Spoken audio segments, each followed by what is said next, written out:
रोज रोज के फितने को एक ही जगह खत्म करना होगा। वजारत कानून को पीटीआई के हवाले से इंतहाई अहम टास्क सौंपे गए हैं। जो कुछ 24, 25, 26 को हुआ उसका स्क्रिप्ट एक था या दो थे। या बुशरा बीबी इस किरदार में उस स्क्रिप्ट के मुताबिक इसलिए आई कि पीटीआई की लीडरशिप अपना एतमाद खो चुकी थी और इतने बड़े मोस्ट वांटेड लोग वहां से गुजरे तो गुजरे कैसे। पीटीआई पर पाबंदी आयद होने जा रही है तो फिर 1971 की तारीख भी दोहराई जाएगी। हेलीकॉप्टरों पे जाए, टारगेटेड ऑपरेशन हो, बुशरा बीबी को, अली अमीन गंडापुर को उठा लो। एस्टेब्लिशमेंट और हुकूमत एक ही चीज है, सिर्फ चेहरे अलग अलग हैं। क्या आखिर पीटीआई की लीडरशिप के साथ कौन होता है? क्या कहीं से ये फैज़याब तो नहीं हो रहे?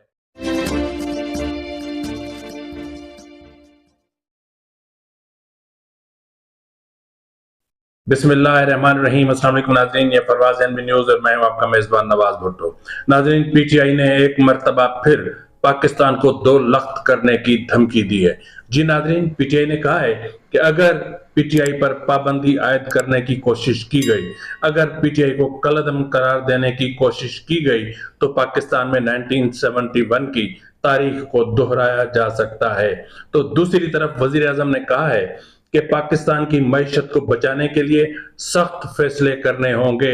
रोज रोज के फितने को एक ही जगह खत्म करना होगा। इसके अलावा वजारत कानून को पीटीआई के हवाले से इंतहाई अहम टास्क सौंपे गए हैं। जी नाज़रीन, वजारत कानून को ये टास्क सौंपे गए और दूसरी तरफ अगर आप देखें तो हुकूमत पीटीआई के हवाले से क्या करना चाह रही है, उनका माइंड 2 रोज पहले पीएमएलएन के सेनेटर एक मोतबर नाम इरफान सिद्दीकी साहब, उन्होंने अपने ट्वीट में बाज़ाब्ता तौर पर बता दिया था कि हुकूमत पीटीआई के साथ क्या करने का इरादा रखती है।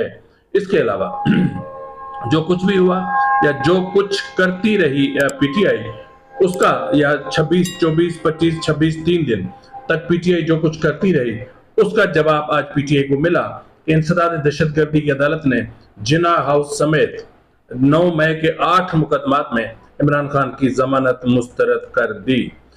अब इसके अलावा जिन अहम मौज़ूआत पर बात करनी उनमें यह है कि पीटीआई में बगावत कब फूटी, कैसे फूटी, उसको इनिशियली कैसे रोका गया और इस वक्त ये बगावत कहां खड़ी है। जो कुछ 24, 25, 26 को हुआ उसका स्क्रिप्ट एक था या दो थे।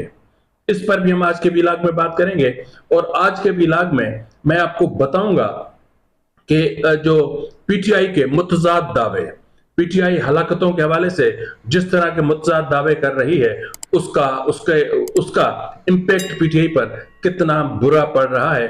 और फिर अपना वजीर आला खैबर पख्तूनख्वा अली अमीन गंडापुर ने जिस ढिठाई बेशर्मी का मुजाहरा किया है, आज के व्लॉग में उस पर भी हम रोशनी डालेंगे।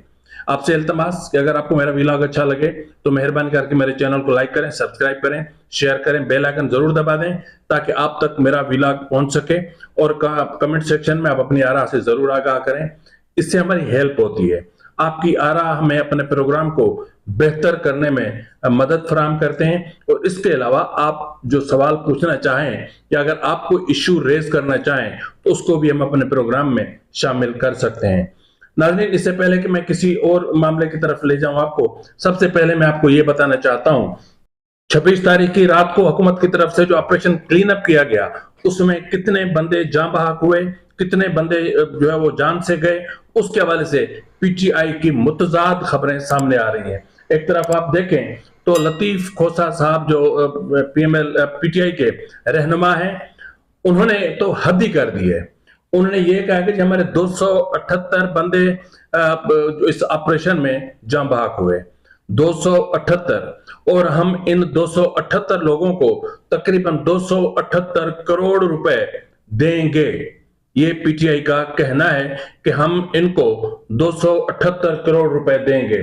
तो दूसरी तरफ सलमान अकरम राजा साहब का जो दावा सामने आया है कि 20 लोग हमारे जान बहक हुए हैं, उनमें से 8 के कवायद तो हमारे पास हैं। ये उन्होंने सोशल मीडिया पर एक वीडियो मैसेज किया है, उसमें इन्होंने कहा है कि 8 के कवायद तो हमारे पास हैं लेकिन 12 के कवायद अभी तक हमारे पास नहीं है। लेकिन ये इतने सारे बंदे 278 लोग 280 लोग, 240 लोग हैं कहां? इसके हवाले से पीटीआई के पास कोई जवाब नहीं है। इसके अलावा अगर आप देखें तो वजीर दाखिला मोहसिन नकवी साहब ने एक ऐलान किया है कि 31 दिसंबर के बाद इस्लामाबाद में गैर कानूनी तौर पर कोई भी अफगान बाशिंदा यहां नहीं रह सकता। अगर किसी को यहां रहना है तो उसके लिए डीसी ऑफिस से एनओसी लेना पड़ेगा। जिस तरह मैंने कहा कि हुकूमत की तरफ से भी कुछ आदाद शुमार आए हैं।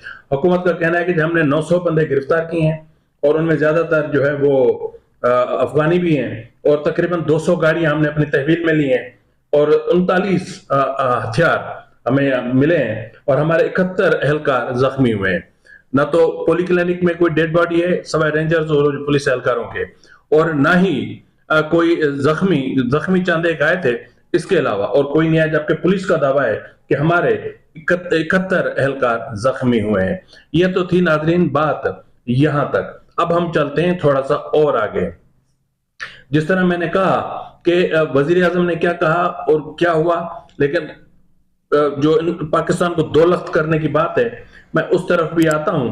लेकिन सबसे पहले मैं आपको ये बता दूं कि इस वक्त पीटीआई के अंदर बगावत फूट चुकी है। जी नाज़रीन, पीटीआई में बगावत फूट चुकी, और पीटीआई में बगावत उस दिन फूटी जिस दिन चीफ मिनिस्टर्स हाउस में बुशरा बीबी नमूदार हुई और उन्होंने बापर्दा खिताब फरमाया था, और उस खिताब में हुक्म सादिर फरमाया था कि आप जो एमएनए है वो 10 बंदे लाएगा और 10,000 बंदे लाएगा, और एमपीए 5,000 बंदे इस 24 तारीख की फाइनल कॉल के लिए लाएगा। तो फाइनल कॉल गोया, और ये भी जब सिचुएशन क्रिएट हुई तो वहां पठान रस्म और रवाज के मुताबिक एक एतराज सामने आया कि जी खातून की क़यादत हम कैसे बर्दाश्त कर सकते हैं, हम किसी खातून को नहीं जानते, हम इनके पीछे नहीं जाएंगे। तो आपने देखा होगा कि जो 24 तारीख की दोपहर से लेकर अगर हम पीटीआई वालों के जूते छोड़कर भागने और कपड़े छोड़कर भागने, गाड़ियां छोड़कर भागने तक का अगर मुआवजा करें, तो पीटीआई के बहुत सारे अहम रहनुमा इस पूरे एहतजाज में शरीक ही नहीं थे। शिबली फराज साहब नहीं थे, अली मोहम्मद खान साहब नहीं थे, सलमान अकरम राजा साहब नहीं थे, शोएब शाहीन साहब नहीं थे, लतीफ खोसा साहब नहीं थे, रऊफ हसन साहब नहीं थे, शेर अफजल मरवत साहब नहीं थे, शानदाना गुलजार नहीं थी, और इसके अलावा आप देखें तो हामिद रजा साहब नहीं थे, शेख वकास अकरम नहीं थे, हमाद अजहर नहीं थे, आरिफ अलवी साहब नहीं थे, तैमूर झगड़ा नहीं थे, और इसके अलावा पीटीआई की वो खवातीन रहनुमा जो बड़े बड़े बातें, बड़े बड़े दावे करते हैं और खान पर जान निसार करने की बातें करती हैं, लेकिन इनमें से भी कोई वहां पर मौजूद नहीं थी। अगर था तो फिर कोई सिर्फ अली अमीन गंडापुर था। तो इस हवाले से फिर बैरिस्टर अपना शौकत यूसुफजई जो पीटीआई के रहनुमा है, उन्होंने कहा है कि लीडरशिप ने मायूस किया इस एहतजाज के दौरान। उन्होंने कहा कि अपना गंडापुर के अलावा कोई लीडर सामने नहीं आया इस एहतजाज में, और अब फैसला हो जाना चाहिए कि पार्टी की आदत किसके पास है। अगर लीडरशिप बुशरा के पास है और उसके बावजूद आप समझते हैं कि आप बाख्तियार नहीं हैं, तो फिर आपको इस्तीफा दे देना चाहिए। इसके अलावा आपने देखा होगा कि जो है वो कुछ और लोगों के भी स्टेटमेंट्स आए हैं। शेर अफजल मरवत का भी स्टेटमेंट आया है कि हम इनको रोकते रहे, या जो भी जिस तरह के उन्होंने तजादात पैदा किए हैं, ये सब चीजें भी होती रहीं। लेकिन इससे पहले कि मैं पाकिस्तान को 2 लख्त करने और फिर पीटीआई पर पाबंदी के अहम तरीन मौजू की तरफ जाऊं, मैं उससे पहले एक अहम और मौजू पर आना चाह रहा हूं। नाज़रीन, 24 से लेकर 26 तारीख तक जो कुछ होता रहा, ये एक स्क्रिप्टेड सब कुछ था, ये एक प्लानिंग के तहत हुआ, ये मनसूबाबंदी के तहत हुआ। आपने देखा होगा कि लेकिन अगर मुझसे कोई पूछे तो मैं कहूंगा कि 2 स्क्रिप्ट थे। एक स्क्रिप्ट राइटर अडियाला जेल में बैठा हुआ था, और दूसरा स्क्रिप्ट कहां था, स्क्रिप्ट राइटर कहां था, यह हुकूमत को ढूंढना चाहिए, या वो खुफिया हाथ जिसकी तरफ निशानदेही वजीर दाखिला मोहसिन नकवी साहब ने की थी। अगर हम पहले स्क्रिप्ट देखें अडियाला वाले को, तो वो तो स्क्रिप्ट राइटर खुद इमरान खान है, और उस स्क्रिप्ट के मुताबिक बुशरा बीबी को जिम्मेदारी आयद की गई थी, और उस स्क्रिप्ट के मुताबिक उसने जो कुछ किया, तो उसका इल्जाम सिर्फ बुशरा बीबी पर आयद क्यों किया जा रहा है? सीधी बात यह है कि बुशरा बीबी ने यह सब कुछ इसलिए किया, या बुशरा बीबी इस किरदार में उस स्क्रिप्ट के मुताबिक इसलिए आई कि पीटीआई की लीडरशिप अपना एतमाद खो चुकी थी। पार्टी चेयरमैन के सामने, बानी पीटीआई के सामने उनकी बात पर वो उनको कोई अहमियत नहीं देते थे। यही वजह है कि इससे पहले वाले विलाग में मैंने आपको बताया कि कितनी चीजें होती रही, टेलीफोन की बातें होती रही, टेलीफोन करवाए गए, हेलीकॉप्टर फराम किए गए, मुज़ाकरात होते रहे, लेकिन बुशरा बीबी टच से मस नहीं हुई। तो फिर कहां टच से मस हुई? फिर ऑपरेशन से थोड़ी देर पहले वो जहां से गायब हुई थी, F7 से, वहां से ही गायब क्यों हुई? और F7 से उन्होंने अपनी गाड़ी आगे क्यों नहीं बढ़ाई? और अगर ये लोग वहां से निकले हैं F7 से, तो उन्होंने दामन को और उसके अलावा पीर स्वाहा से निकले हैं, और मोनाल रेस्टोरेंट, और इसकी बात कर रहा हूं, तो वहां पर अगर आप जाते हैं तो वहां पर तो रेंजर्स की चौकी है, पुलिस की चौकी है, वहां तो रुके बगैर आप जा ही नहीं सकते। और इतने बड़े मोस्ट वांटेड लोग वहां से गुजरे, तो गुजरे कैसे? ये एक स्क्रिप्ट है, लेकिन इसके पीछे की जो चीजें हैं वो मैं पहले भी बता चुका हूं। अगर जरूरत पड़ेगी तो मैं फिर आगे वाले दूसरे वाले स्क्रिप्ट राइटर में ऐड करता जाऊंगा। अब जो दूसरा स्क्रिप्ट राइटर है उसको अगर आप देखें तो उसमें आपको हुकूमत इट्स फुल ऑफ कॉन्फिडेंस नजर आएगी, आके दिखाओ, पहुंच के दिखाओ। लेकिन अगर इंतजामिया चाहती तो इन मुजाहिरीन को या इन बलवाइयों को या इन जत्थों को अटक पुल पे रोक सकती थी। जितनी डिप्लॉयमेंट इस्लामाबाद में डी चौक पर की गई थी, इससे आधी डिप्लॉयमेंट अगर वहां अटक पुल पर की जाती तो ये सूरत हाल पैदा ना होती, हमारी कीमती जानें जाया ना होती। सवाल यह है कि वहां से कैसे निकले, इतना भला का कॉन्फिडेंस लेकर कहां तक पहुंचे? आपने हेलीकॉप्टर भी दिए, उसके बावजूद भी ये चीजें आगे बढ़ती बढ़ती बढ़ती F7 तक कैसे पहुंची? आपकी लॉ एनफोर्समेंट एजेंसीज उस वक्त क्या कर रही थी? जब आपका पहला सिपाही शहीद हुआ, मुबशिर, उसके बाद भी आपकी आंख नहीं खुली। आपकी आंख तब खुली जब रेंजर्स के 4 जवानों ने अपनी जान को कुर्बान कर दी, उसके बाद आपकी आंख खुली। तो ये सब कुछ कैसे हो रहा था? कौन इनके साथ बात कर रहा था? कौन इनको आने दे रहा था? ये किस तरह आ रहे थे? किसकी सरपरस्ती में आ रहे थे? किससे इनकी बातचीत हो रही थी? कौन इनको रास्ते दे रहा था? आखिर क्यों उस लेवल की रुकावटें नहीं खड़ी की गई जिसका एतराफ खुद वजीर दाखिला मोहसिन नकवी कर चुके हैं? आखिर किस तरह बहुत आसानी के साथ यहां तक पहुंचे? ये एक स्क्रिप्ट है और उस स्क्रिप्ट पे के मुताबिक सब कुछ चलता रहा। लेकिन जब स्क्रिप्ट से मामला हटा और रेंजर्स के जवान शहीद हुए तो फिर बात आगे बढ़ी। तो जब सब कुछ स्क्रिप्ट के मुताबिक हुआ है तो फिर बुशरा बीबी अकेली जिम्मेदार तो नहीं है, फिर इमरान खान जिम्मेदार है ना। और उसी रात इमरान खान ने जो ट्वीट किया था, और उस ट्वीट में इमरान खान ने सबको डट के खड़े रहने का कहा था, तो क्या वो गलत था? तो इसका मतलब यह है कि जो कुछ वहां से हो रहा था, अडयाला से एग्जीक्यूट करवा रही थी बुशरा उनको, तो बुशरा बीबी अकेली जिम्मेदार कहां है? और जिस तरह उन्होंने अली अमीन गंडापुर पे पहरा दिया, जिस तरह उसकी तौहीन तजलील सब कुछ की जाती रही, ये क्या वो एक वजारत आला के खातिर एक खान का बच्चा इस तरह जलील होता रहा, इस तरह कारकुनों की गालियां खाता रहा, इस तरह बेतमादी का शिकार रहा कि लोग उनको वॉशरूम तक जाने नहीं दे रहे थे, नमाज का वजू तक करने नहीं दे रहे थे। तो फिर बात क्या थी? बहरहाल ये तो दो स्क्रिप्ट की बात हो गई। अब हम बात करते हैं कि पाकिस्तान को दो लख्त करने का मामला क्या है। नाज़रीन, इसकी जो है ना, मैं आप बेस पे आता हूं। कुछ दिन पहले, 2 दिन पहले, सेनेटर इरफान सिद्दीकी ने एक ट्वीट किया था, और वो जो ट्वीट था वो कमाल का ट्वीट था। ट्वीट आपकी स्क्रीन पर भी होगा और मैं आपको थोड़ा सा पढ़ के सुना देता हूं। उन्होंने कहा था कि आज करें या कल फैसला करना पड़ेगा कि क्या बदअमनी, लाकानूनियत, फितना व फसाद, कत्ल गारतगरी और पाकिस्तान मुखालिफ एजेंडे पर अमल पैरा गिरोह सियासी जमात कहलाने का हक रखती है। पाकिस्तान की 77 साल तारीख में कौन सी सियासी जमात है जिसने सूबाई ताकत के जरिए वफाक पर लश्कर कशी की हो? फायरिंग हो, आंसू गैस फेंकनी हो, और निस्फ दर्जन एहलकारों को कत्ल और सैकड़ों को जख्मी कर दिया हो। ऐसा कब हुआ है? पीटीआई 9 मई 2023 के बाद हरगिज सियासी जमात नहीं रही थी, लेकिन उसे लंबी ढील दी गई। नतीजा ये कि सियासी झंडा उठाए एक खूनख्वार लश्कर लाशें गिराता, खून बहाता 9 मई से कहीं बड़ा 9 मई साथ लिए इस्लामाबाद तक आन पहुंचा है। लाशें उठाती और जनाजे पढ़ती रियासत ने अपनी आईनी जिम्मेदारी पूरी करने के लिए रद्द-ए-अमल दिया तो फिर ये फसादी गिरोह मजलूमियत की चादर ओढ़कर सियासी हकूक का वावेला करना शुरू कर देगा। पीटीआई के बारे में वाजे और दो टोक फैसले का वक्त आ पहुंचा।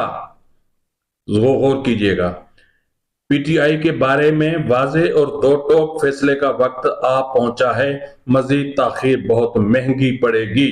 जी नाजरीन, ये है सेनेटर इरफान सिद्दीकी। इसको अगर आप देखें तो दूसरी तरफ इस वक्त जो सिचुएशन चल रही है वो ये है कि गुज़िश्ता शब जियो टीवी के एक प्रोग्राम कैपिटल टॉक में लतीफ खोसा से जब ये फैसल वावडा ने दावा किया कि पीटीआई पर पाबंदी आयद होने जा रही है, पीटीआई को कलअदम करार दे दिया जाएगा, जिसका रेस्पॉन्ड लतीफ खोसा ने इन अल्फाज में किया, तो फिर 1971 की तारीख भी दोहराई जाएगी। पाकिस्तान दो लख्त हो जाएगा। फिर अगर आप सिंध और पंजाब को पाकिस्तान समझकर रखना चाहते हैं तो ठीक है, केपीके बलूचिस्तान के पास चला जाएगा, ये बलूचिस्तान ईरान के पास चला जाएगा, तो आप क्या करोगे? ये है वो प्लान जिसका एक नक्शा इस वक्त आपकी स्क्रीन पर है। ये पहले बना था कि पाकिस्तान क्या होगा, ग्रेटर पाकिस्तान क्या होगा और ग्रेटर बलूचिस्तान क्या होगा, और अपना यानी वो बलूचिस्तान जो मतलब ये एक पूरा नक्शा है, आप देख सकते हैं, इसमें पूरी तकसीम है। तो ये वो प्लान है जो आपके सामने आया था। लेकिन यहां पर सवाल ये है कि ये तो हद हो गई ना, इसके बाद क्या बचता है? लतीफ खोसा साहब ने मजीद फरमाया कि न तो कोई पीटीआई पर पाबंदी आयद कर सकता है, दो टोक अल्फा, न तो कोई पीटीआई पर पाबंदी आयद कर सकता है माइका लाल, न ही केपीके में गवर्नर राज नाफिज हो सकता है। तो अब मैं आता हूं अपने पॉइंट की तरफ कि काबीना का इजलास हुआ। काबीना के इजलास में खैबर पख्तूनख्वा की तरफ के मामलात को संजीदगी से गौर किया गया। काबीना के इजलास में आईजी भी मौजूद थे, रेंजर्स हुकाम भी मौजूद थे, दीगर मुतल्लिका हुकाम भी मौजूद थे। इसमें पूरा ये जो 24, 25, 26 का चैप्टर है, इस पर बगौर जायजा लिया गया और उसमें बाकायदा हुकूमत को आगाह किया गया कि अब इस तरह अगर होता रहा तो फिर दूसरे सूबे भी इस तरह, तो जो पंजाब और सिंध के दरमियान कैनाल्स पर इशू चल रहा है, तो क्या सिंध पंजाब पर चढ़ाई कर दे, सिंध पंजाब पर यलगार कर दे? जिस तरह सिंध के हिस्से के पानी पर अपना इरसा के मुआहदे के बावजूद 1991 के अकार्ड के बावजूद पानी चोरी किया जा रहा है, तो क्या उस पर सिंध पंजाब पर धावा बोल दे, हल्ला कर दे, लाहौर में आकर बैठ जाए, या वफाक में आकर बैठे, या इस्लामाबाद पे चढ़ाई कर दे? करे क्या? इस वक्त जिस तरह बलूचिस्तान में सूरत हाल है, तो क्या सारे बलोच निकल पड़े, खैबर पख्तून अपना आकर वफाक पर धावा बोल दें, जीएचक्यू पर धावा बोल दें, पार्लियामेंट पे चढ़ जाए, ईवान सदर में घुस जाए? इस तरह कैसे चलेगा? तो बहरहाल खैबर पख्तूनख्वा हुकूमत की तरफ से जो जो चीजें की गई, जो रिकॉर्ड मौजूद था, जो ऑडियो वीडियो रिकॉर्ड मौजूद था, जो टेलीफोनिक कन्वर्सेशन होती रही, जितने सबूत थे, एक एक चीज का बगौर जायजा लिया गया कि अब नागुज़ीर है खैबर पख्तूनख्वा में गवर्नर राज का निफाज।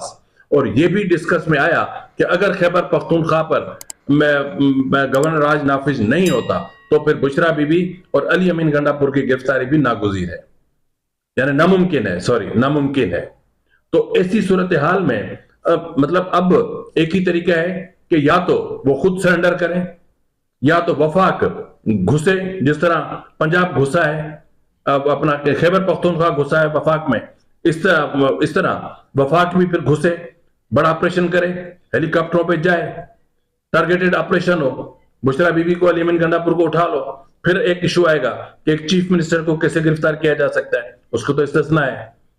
तो या तो फिर इन चीजों में देखो। तो इसी सूरत हाल को देखते हुए पीटीआई पर पाबंदी आयद करने के हवाले से 9 मई के मामला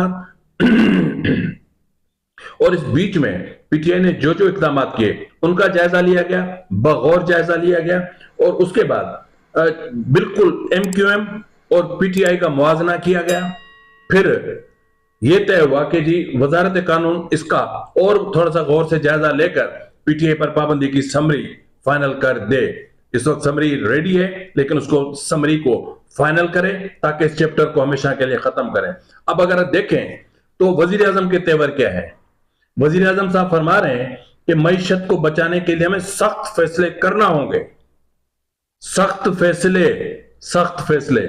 मजीद कहा है कि हुकूमत और एस्टेब्लिशमेंट एक जान दो कालिब हैं। ठीक है, यक जान दो कालिब हैं, यानी एस्टेब्लिशमेंट और हुकूमत एक ही चीज है, सिर्फ चेहरे अलग अलग हैं, बाकी तो एक ही है। वो भी हमें भी पता है कि एक ही है। अब उन्होंने कहा है कि सियासत में फितने की गुंजाइश नहीं होती। आज के बाद फसादियों को मौका नहीं मिलेगा फसाद बर्पा करने का, हर रोज ऐसा नहीं होगा। ठीक है जी। अब ये जो जुमले हैं ये अपने आप में बहुत बड़ा वसी मफहूम रखते हैं। अब देखना यह है कि पीटीआई पर पाबंदी कब आयद होती है, उसका ऐलान कब होता है। गवर्नर राज के निफाज का फैसला अगर गुज़िश्ता शब फाइनल कर लिया गया, उसकी समरी कब मूव होती है।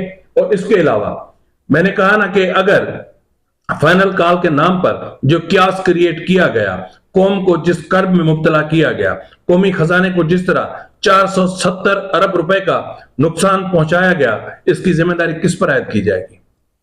वजीर दाखिला पर, कि जिसकी नाकिस हिकमत अमली की वजह से जो बलवाई थे वो पिशावर से चले, खैबर पख्तूनख्वा से चले और वफाक पर हमलावर हो गए, डी चौक तक पहुंचे तो सही ना। इसकी जिम्मेदारी तो आप कबूल कर लें, अब मान लें ना आपकी हिकमत अमली नाकिस थी, आप इस चीज को एडमिट करें। जिम्मेदारों का तयन होना चाहिए। मैं ये नहीं कह रहा कि आप मुस्तफी हो जाएं, कि ये कितनी बार हुआ है इस तरह। जब एससीओ हो रही थी उस वक्त भी तो यही हुआ था ना। किस तरह वो आए थे, किस तरह अली अमीन गंडापुर चाना चौक तक पहुंचा था, उस वक्त भी यही सवाल उठे थे, आज भी यही सवाल उठ रहे हैं कि आखिर पीटीआई की लीडरशिप के साथ कौन होता है। क्या कहीं से ये फैज़याब तो नहीं हो रहे? ये आपके लिए मैं सवाल छोड़े जा रहा हूं। फिल वक्त इतना ही, मिलते अगले प्रोग्राम में, तब तक इजाजत दीजिए। फी अमानिल्लाह।